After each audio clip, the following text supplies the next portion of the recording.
Ang katahimikan ng Barangay Maligaya, isang payapa at maliit na baryo sa probinsya ng Laguna, ay biglang naglaho dahil sa isang karumaldumal na krimen na hindi kailanman inakala ng sinuman. Ang biktima ay si Elara Santos, isang masayahing dalaga na puno ng pangarap sa buhay, na brutal na pinaslang sa edad na 21. Sinong malupit na kamay ang naglakas loob na nakawin ang kanyang kinabukasan at pawiin ang kanyang matamis na ngiti? Ang pinakamalagim sa lahat ay ang katotohanang ang salarin ay ang taong hindi paghihinalaan ng kahit sino. Ang trahedyang ito ay nag-ugat sa isang hidwaan na matagal nang nag-uumpisa sa katahimikan, mula sa malalim na bangin ang pagkakaiba ng henerasyon na sa huli ay sumabog bilang isang krimen na walang kapatawaran. Ang bawat imahe, bawat tunog sa video na iyon ay tila libu-libong patalim na tumatarak sa puso ni Gabriel "Gab" Reyes. Ang mukha ng kanyang lolo Hernando de los Reyes na saglit na lumitaw, pati na ang pamilyar na boses na nagmumura sa dilim, ay nagpabago sa takot ni Gab tungo sa isang nakapanghihilakbot na realidad. Isang katotohanan na kahit sa kamatayan ay hindi niya magawang paniwalaan. Nay, si Elara. Nasa panganib si Elara. Si Lolo. Si Lolo ang nanakit sa kanya, sigaw ni Gab sa kawalan ng pag-asa. Nanlalamig ang kanyang mga kamay at nanginginig ang buong katawan hanggang sa muntik nang mahulog ang cellphone mula sa kanyang hawak. Ang kanyang mga magulang na sina Hector at Rosario Reyes, na nooy balisa sa sala, ay narinig ang histerikal na sigaw ng kanilang anak at agad na tumakbo papasok. Nang makita ang kalagayan ng anak na tila nawawala sa sarili, agad siyang niyakap ni Rosario. Gab, anong sinasabi mo? Anong nangyari kay Elara? Bakit nadamay ang lolo mo? Inagaw ni Hector ang cellphone mula sa kamay ng kanyang anak. Nakailaw pa ang screen. Ang isinumpang video ay patuloy na nagpe-play. Habang tumatagal ang kanyang panonood, lalong namumutla ang kanyang mukha. Nagbago ito mula sa pagkagulat, tungo sa pagkatulala, hanggang sa manigas siya sa kinatatayuan. Wala siyang masabi. Tanging ang kanyang mga mata na namumula at ang kanyang hininga na lalong bumibigat ang gumagalaw. Sa manggahan. Sa dulo ng video, sinabi ni Elara na nasa manggahan siya, nauutal na sambit ni Hector, tila ba noon lang napagtanto ang sitwasyon. Nang walang hinihintay na utos, ang tatlo ay sabay-sabay na tumakbo patungo sa taniman sa likod ng kanilang bahay, tinatahak ang madilim at pekat na gabi. Ang manggahan, na may dose-dosenang puno na karaniwang payapa, ay tila naging lunduyan ng lagim at takot. Elara! Nasaan ka? Sigaw ni Gab. Ang kanyang boses ay paos. Ang kanyang pagtawag ay nilulunod ng huni ng mga kuliglig at kaluskos ng mga dahon na hinihipan ng hangin. Mabilis na binuksan ni Hector ang flashlight ng kanyang cellphone, sinuyod ang bawat puno, bawat kumpol ng damo. Ang mapusyaw na ilaw ay dumaan sa isang set ng lamesa at upo ang bato kung saan madalas tumambay si Elara. Ngunit walang tao doon. Pakiramdam ni Gab ay pinipiga ang kanyang puso. Tumakbo siya na parang baliw, paulit-ulit na nadarapa, ngunit agad na bumabangon, patuloy na hinahanap ang asawa. Elara, sumagot ka. Elara, hiyaw niya sa labis na desperasyon. Si Hector ang unang nakakita sa kanya. Ang nanginginig na liwanag ng flashlight mula sa kanyang kamay ay huminto sa isang kanal ng irigasyon sa dulo ng taniman. Isang kahindik-hindik na tanawin ang tumambad sa kanyang mga mata. Si Elara ay nakahandusay doon. Hindi gumagalaw. Ang kalahati ng kanyang katawan ay nakalubog sa maruming tubig, habang ang itaas na bahagi ay nakasubsob sa damuhan sa pampang. Ang mahaba niyang buhok ay nakalugay, tinatakpan ang buong mukha. Ang kanyang posisyon ay mukhang kakaiba, tila sadyang inayos upang magmukhang na aksidente o nadulas. Diyos ko, ang anak ko, hagulgol ni Rosario bago siya bumagsak sa lupa. Sumugod si Gab, durog na durog, sa tabi ng bangkay ng kanyang asawa. Nanginginig niyang inabot ang kamay upang hawakan ito, ngunit hindi niya magawa. Ang magandang mukha na araw-araw niyang pinagmamasdan ay wala na. Elara, gumising ka mahal ko. Huwag mo akong iwan, humahagulgol na iyak ni Gab, puno ng pagdadalamhati at sakit. Si Hector, bagamat parehong nabigla at nagluluksa, ay pinilit na panatilihin ang natitirang katinuan. Nanginginig niyang tinawagan ang lokal na istasyon ng pulisya sa Laguna. Ang kanyang boses ay garalgal at hindi makabuo ng maayos na pangungusap. Sa loob lamang ng ilang minuto, ang maliit na manggahan na kanina ay tahimik ay napuno ng ingay ng sirena ng mga sasakyan ng pulis. Ang mga ilaw na asul at pula na kumikislap ay nagbigay ng nakakatakot na anino sa mga matatandang puno ng mangga. Ang mga pulis mula sa istasyon ay mabilis na dumating at naglagay ng police line upang ikordon ang buong crime scene. Ang mga investigador at ang SOCO, Scene of the Crime Operatives, na nakasuot ng protective gear ay nagsimulang magtrabaho ng mabilis at propesyonal. Bawat hakbang, bawat kilos nila ay ginagawa ng may matinding pag-ingat. Kumuha sila ng mga litrato, nagkalap ng ebidensya, at sinuri ng maigi ang bawat maliit na detalye sa paligid ng pinagtagpuan ng bangkay. Maingat na inahon ang bangkay ni Elara. Ang paunang pagsusuri sa lugar ay nagpakita ng malubhang pinsala sa ulo na naging pangunahing sanhi ng kamatayan. Ang sugat ay dulot ng isang matigas na bagay na may matalim na gilid. Hindi kalayuan doon, sa ilalim ng kanal, natagpuan ang cellphone ni Elara na basag na ang screen. Malapit sa lamisang bato, sa ilalim ng isang puno ng mangga, natagpuan ng mga investigador ang isang asarol na sa metal na bahagi nito ay may mga natuyong mansa ng dugo. Dinala si Gab sa loob ng bahay, nakaupo na may tulalang tingin sa sofa. Ang kanyang mga mata ay walang buhay na nakatitig sa kawalan. Hindi pa rin niya matanggap ang malagim na katotohanang kasasabi lang. Ang asawa niyang kahapon lang ay tumatawa at sumasayaw ay isa na ngayong malamig na bangkay. Nang lumapit ang isang investigador upang hingin ang kanyang salaysay, umiling lang si Gab ng walang malay. Ngunit tila may naalala siyang pinakamahalagang bagay, nagmamadali niyang inabot ang kanyang cellphone sa pulis. Ang video sa TikTok ng asawa ko. Panoorin nyo, parang awan nyo na, tingnan nyo, utal-utal na sabi ni Gab. Pinatugtog ang video. Katahimikan ang bumalot sa buong kwarto. Ang tawa ni Elara, ang pag-alog ng screen, ang tuyong tunog ng paghampas, at sa huli, ang boses ng pagmumura at ang mukha ni Hernando de los Reyes na saglit na lumitaw. Masyado nang malinaw ang lahat. Hindi lang ito basta testimonya. Ito ay ebidensya na hindi mapasusubalian mula mismo sa biktima. Agad na inilabas ang warrant of arrest para kay Hernando de los Reyes. Sa isang kapihan at tindahan malapit sa palengke ng bayan, si Hernando ay kampanting nakaupo at naglalaro ng chess kasama ang ilang kaedad. Inilatag niya ang isang mapamuksang tira na nagpaatras sa kalaban sabay halakhak ng malakas, puno ng tagumpay. Wala siyang kamalay-malay na ang bitag ng batas ay sumisikip na sa kanyang paligid. Dalawang mobile ng pulis ang biglang huminto sa tapat ng kapihan. 4 na opisyal ang pumasok at diretsong naglakad sa mesa ni Hernando. Kami po ay mula sa Laguna Police Provincial Office. Inaanyayahan namin si Ginoong Hernando de los Reyes na sumama sa presinto para sa investigasyon ng kasong pagpatay, matigas na sabi ng isang opisyal, sabay pakita ng warrant. Tumingala si Hernando, naningkit ang mga mata. Ang kanyang ekspresyon ay nagbago mula sa gulat tungo sa galit. Hinampas niya ang chessboard ng malakas at sumigaw, "Anong sinasabi ninyo? Anong kaso?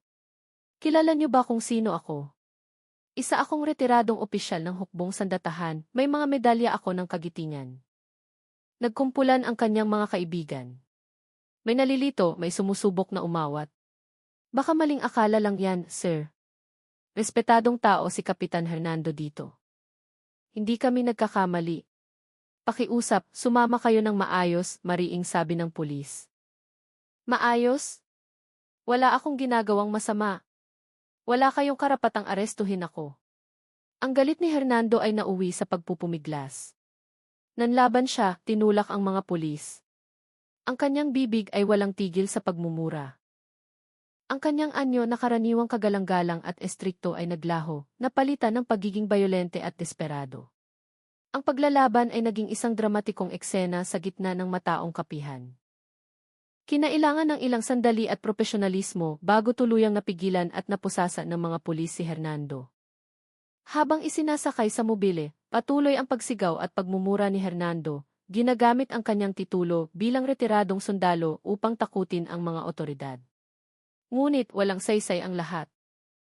Sumara ang pinto ng mobile, dala ang salarin na ilang minuto lang ang nakalipas ay payapang naglalaro, iniwan ang pagkagulat at kalituhan sa buong palengke. Sa himpilan ng pulisya, ang atmosfera ay mabigat at tensyonado. Sa loob ng malamig na interrogation room na mayroon lamang isang mesang bakal at 2 upuan, nakaupo ng tuwid si Hernando de los Reyes na parang isang estatwang bato.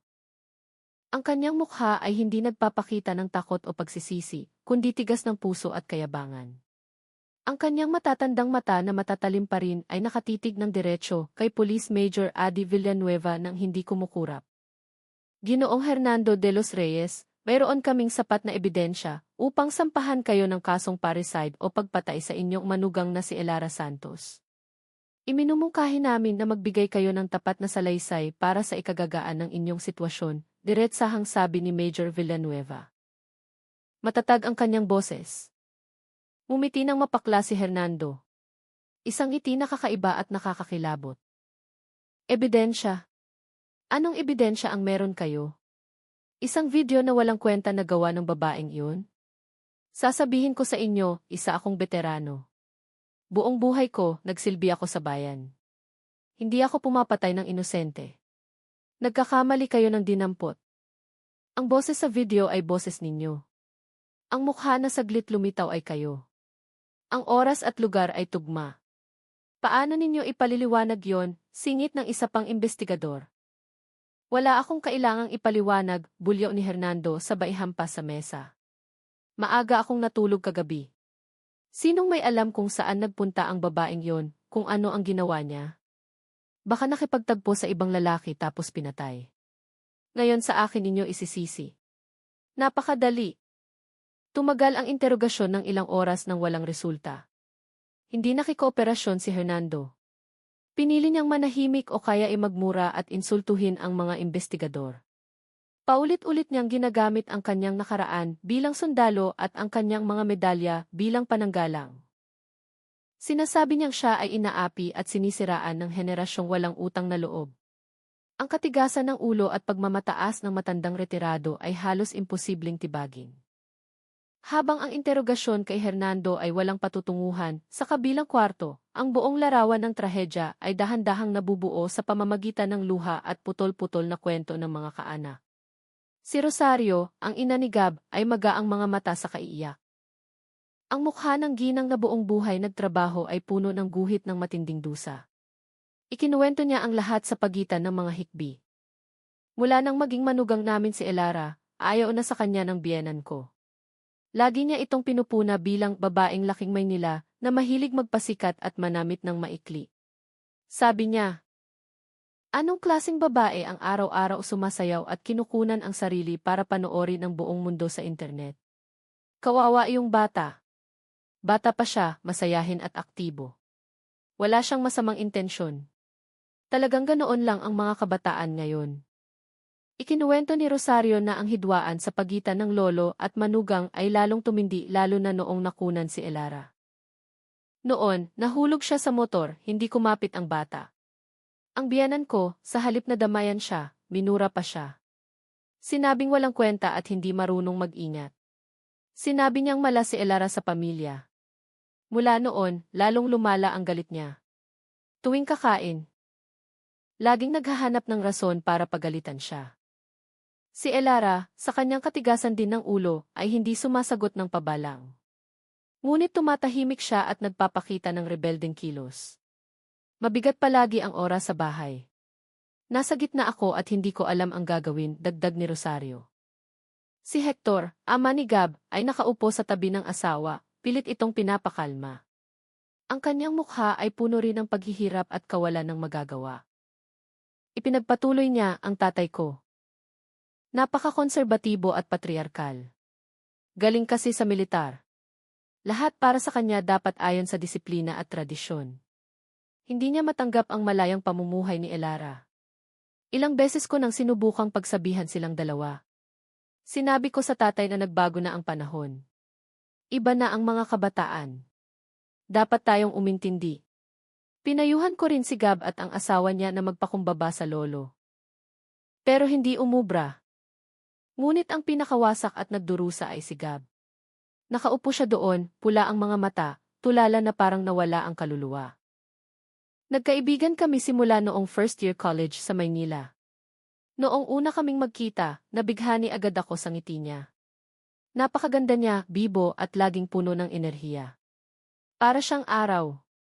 Napakaganda ng mga panahong magkasintahan pa kami. Ikinuwento niya ang araw na nalaman nilang buntis si Elara.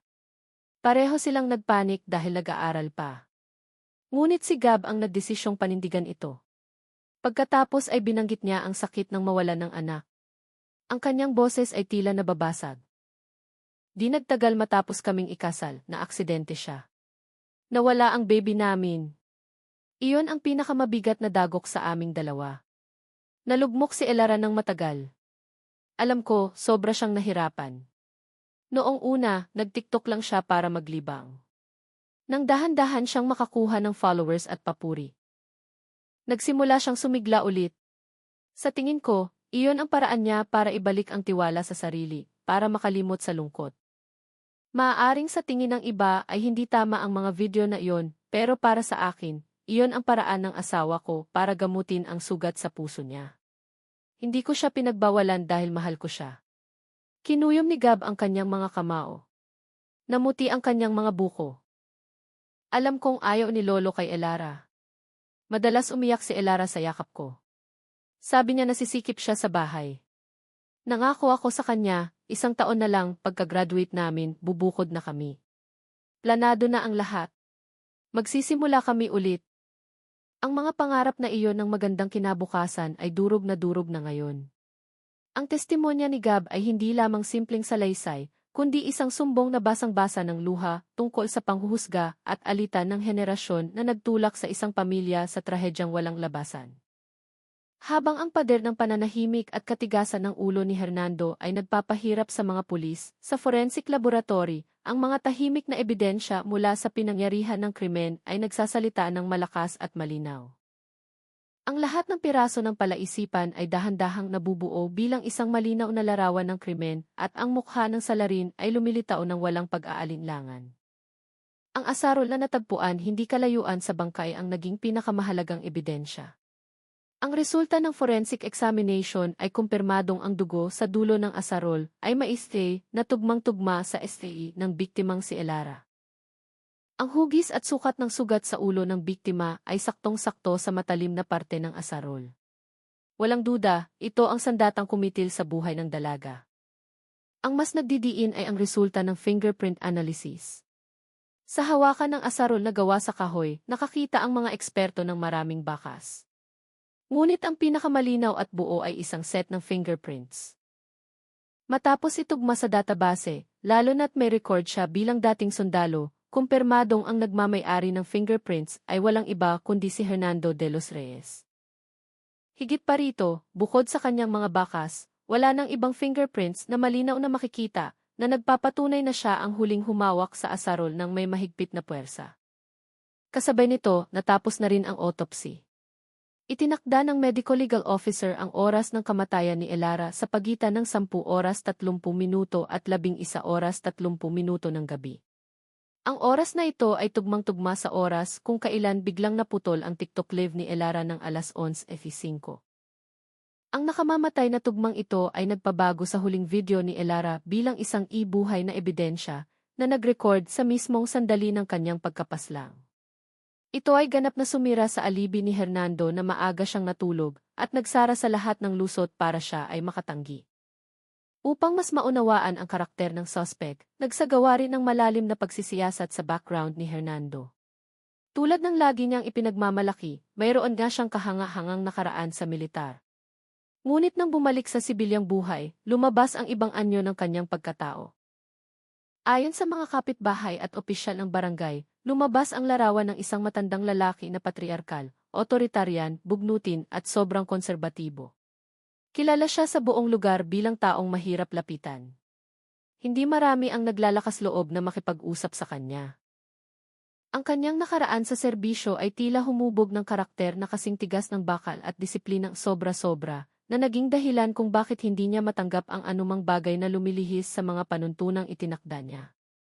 Gamit ang kumpletong siyentipikong ebidensya at malinaw na psychological profile ng suspect, bumalik si Major Villanueva kasama ang isang mas veterano at nakatatandang investigador sa interrogation room. Sa pagkakataong ito, hindi na kasing tensyonado ang paligid.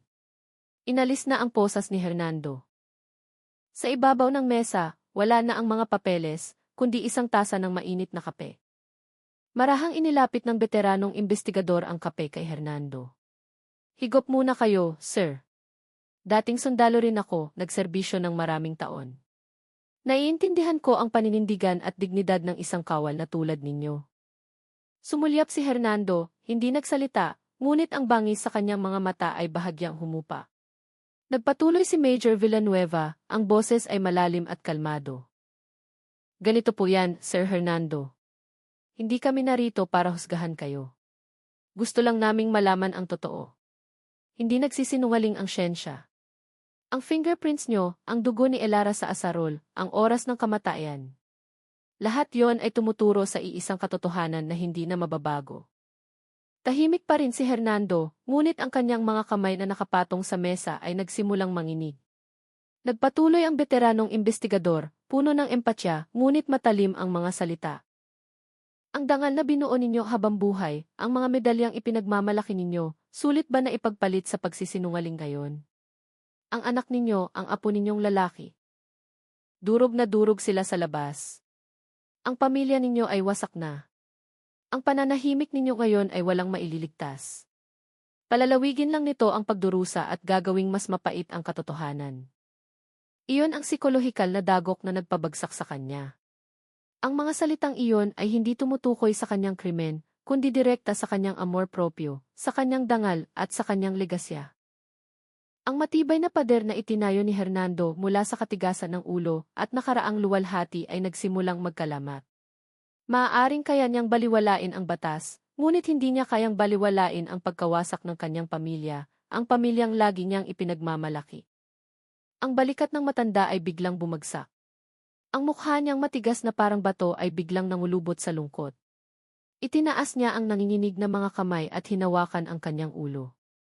Ang kanyang puting buhok ay nagulo. Ang kanyang pagguho ay biglaan, ngunit hindi maiiwasan.